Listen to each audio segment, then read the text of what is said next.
Before diving in, this video is available ad-free in an audio podcast form on locals.com. It's basically Patreon, but a much better platform if you want to support the channel. Also, my entire content library is available on Odyssey, since it's always good to branch out and build in more areas. For those that want to use a video hosting site other than YouTube, and we'll be talking about YouTube bans today, it's linked down below. Okay, today I want to go over what I believe is the real truth behind Belle Delphine getting banned, because all I've seen for the most part on all of social media is outrage over a perceived double standard by YouTube, and a high emphasis on the narrative that they are targeting and destroying independent creators to facilitate a transition towards big music labels, media labels, and legacy media companies. Something I believe to be completely true, in the peripherals at least. I just don't see this as an actual example for a variety of reasons. Lots of people may not care for or even know who Belle Delphine really is. To put it bluntly, she is probably queen of the simps, progenitor of the online simp armies, and she gets millions upon millions of views no matter what she does, or whatever platform she chooses, because at a certain point, people become famous for being famous, and they continue to grow, pulling things into their collective, like the expanding gravitational well of a dying star. That's basically what Belle Delphine has become. She got banned on Instagram, I think, for posting lewd content. She disappeared for a while and then came back, got tens of millions of views, and created a YouTube channel that was blowing up. It was getting really, really big. And now she got banned on YouTube as well because, and this is where the video subject comes into play, she violated the terms of service on the platform, so YouTube took action. Here's the problem. YouTube does not have a stable or transparent, really, I guess would be the only proper word there. YouTube does not have a transparent or stable relationship with its individual creators, because their communication is virtually non-existent. Belle Delphine has been banned on the platform, and most people don't really know why, which has led to rampant speculation fueled by the likes of Keemstar, who claims to have talked directly with Belle Delphine in the DMs and says she believes the ban is a function of her suggestive and overly sexualized music video content. The ban has led to rampant speculation fueled by many different personalities all over social media that this is a weaponized and deliberate action or decision to excise independent YouTubers in favor of big media and recording labels. The reason for that justified fear, and it is justified by the way, has a lot of different moving parts, but I'll just summarize the biggest factors right now. One, there was another high-profile ban that took place recently directed at a creator named Leafy, who had made numerous different videos about yet another creator named Pokimane, who streams on Twitch primarily.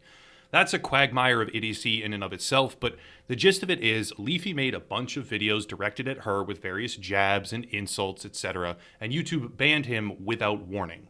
What matters, I believe, is the without warning bit there, because Belle Delphine was also banned without warning, and that by itself is already reason enough to be upset and fearful about the direction of the platform, because the only thing really worse than getting a 3 strikes and you're gone for life policy is a 1 strike and you're gone for life, and we won't even tell you what the strike was for because go eat a dick. And that's where we're currently at with YouTube. The second reason, and the much more prominently discussed reason right now for this anger, is hypocrisy. Belle Delphine seems to believe, and even if she doesn't, it's been spread pretty far and wide by other multi-million follower channels that this is probably the reason, but she seems to believe it was a result of her music videos, which are absolutely sexualized deliberately. The claim is that she was banned for the sexualized dances and censored nudity in her videos, but that other content, such as WAP, is not, which indicates a deliberate corporate push and a sort of threatening statement by YouTube. Now, WAP, W-A-P, for those that blessedly don't know, now I'm going to ruin that for you, is a garbage song from a garbage singer named Cardi B. The acronym here is Wet Ass Pussy, and her music video, as bad or worse than anything Belle Delphine could ever and has ever posted, was plastered all over the hand-picked YouTube trending page for I don't even know how long, but it was a decent span of time, which has spawned this far-reaching argument of hypocrisy. YouTube brought this on themselves. Number one, they failed to communicate. Number two, they opened the door for an argument of hypocrisy by even putting overly sexualized crap all over their trending page by hand on purpose. And number three, they've been pushing for legitimacy in the mainstream corporate culture for a while now. So this fits pretty well within their existing reputation. However, I believe pretty much everyone is wrong about this, like dead wrong, completely wrong. And this particular ban has nothing to do with a push by YouTube against Belle Delphine personally, and also nothing to do with the sexualized dances in her YouTube videos. It all really boils down to a terms of service change that YouTube quietly made, I don't really know, maybe like a year ago. I didn't cover it back then because it seems almost like common sense for the most part, if we're being brutally honest, but I only remember because they rolled it out and caught a few undeserving channels as they did so that I support and caused them some trouble with the automated systems. The change was simple. They updated their links policy to read as follows, and this pertains to anything linked in the description section of the YouTube videos, like where I put locals or where I put Odyssey. That's what I'm talking about here. Quote, links that send users to websites featuring content that violates our community guidelines are not allowed on YouTube. If you find content that violates this policy, please report it. Instructions for reporting violations of our community guidelines are available here. If you found multiple videos or comments that you would like to report, you can report the channel. What this policy means for you. If you're posting content, don't post links in your content on YouTube if they fit any of the descriptions noted below. Links to pornography, links to websites or apps that install malware, links to websites or apps phishing for users' login credentials, financial information, etc. So how does this relate? And simple, really, it is simple. Belle Delphine was linking in practically every single video, as far as I am aware, to her OnlyFans page, which is a paywalled platform almost exclusively designed to sell nude content to subscribers for pleasure reasons. Like, this is not an artistic thing. This is really purely like a vice. Okay, that's what the site is. I'm not familiar with most of what she has been posting, but from what I have seen, the stuff she is clearly selling violated YouTube policy guidelines. I've heard the argument that, well, there was a little tiny pink heart that censored one thing while a whole bunch of other things happened as well. But it's pretty clear that the goal of her entire YouTube channel is to cross-convert into OnlyFans, even explicitly referenced in her first music video about how she would be using OnlyFans now to get a big bag or something similar to that effect. And this cross-conversion effort to leverage very, very, very explicit content off-platform through links on platform in her description panel has put her directly at odds with YouTube's terms of service. Not only that, although less likely to be of consequence here, OnlyFans has had notable data breaches in the past. YouTube link policy also pertains to malware and apps that phish for user credentials or financial information. And OnlyFans has had a myriad of complaints that seem to crop up everywhere about how banks will deny transactions to and from the platform for fraud risks and fraud concerns. As far as I can tell, the site is a legitimate business entity, at least it looks like it, albeit skirting various regulations, that's a whole different topic though, and corporate policies in order to process payments through certain payment processing companies, whatever, that's again a different topic, but this could be an added factor behind why description links have played a part in this ban. Now, knowing that Belle Delphine has very obviously violated a lesser-known section of the TOS with practically every single video on her channel, expressly stating that her YouTube channel in its entirety essentially exists just to do that and to keep doing that, we need to understand how the reporting process works.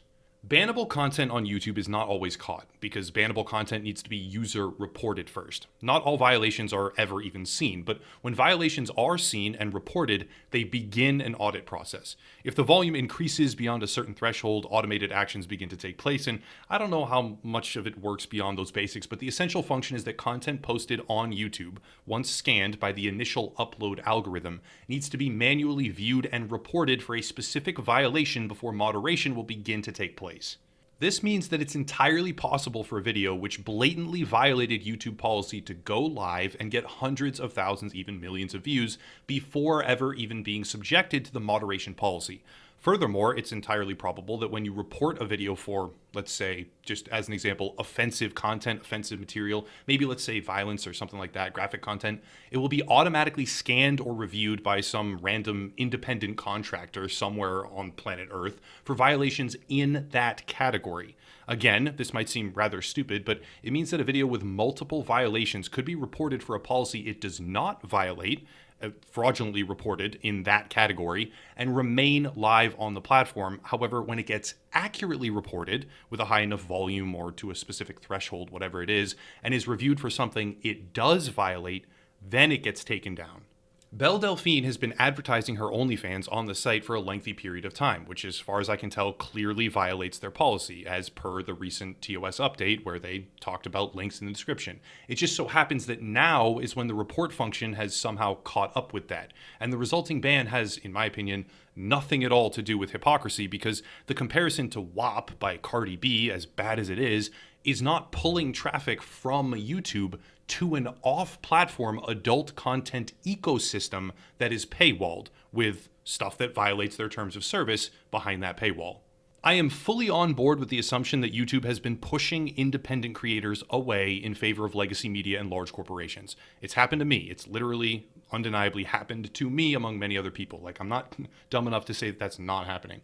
That's almost an indisputable fact at this point.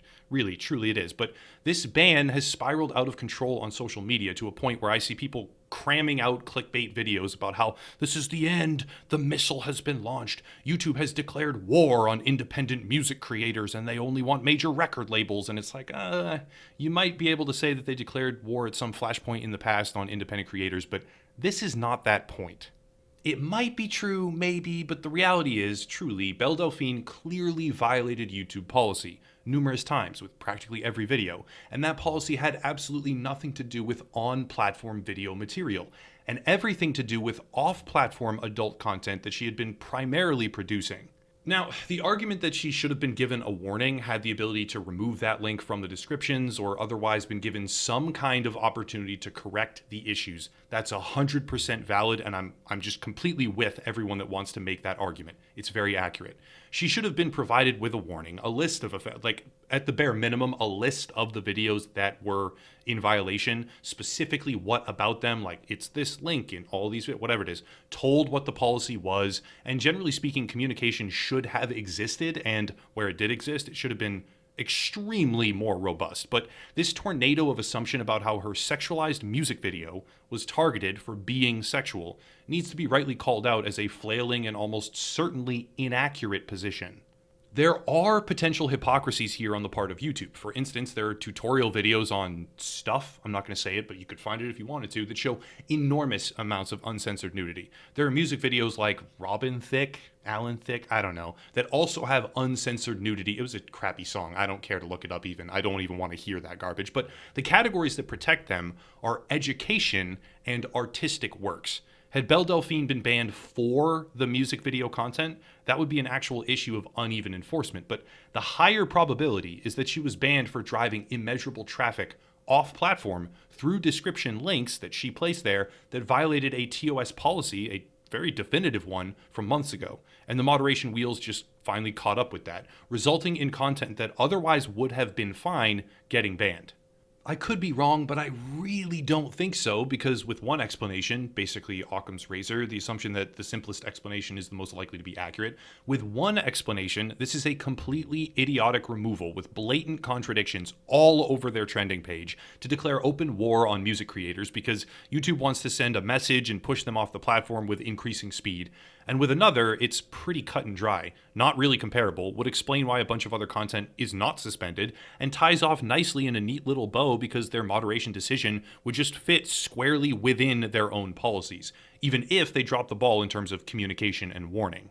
Bottom line, Belle Delphine was probably banned because of description links. It might get reversed, who knows, and it's not acceptable to jump straight to a total annihilation of her entire channel without explanation, but this is not proof, as is, of YouTube intentionally creating a double standard against her with hypocrisies all over the place, and really her in particular because of sexual music video material.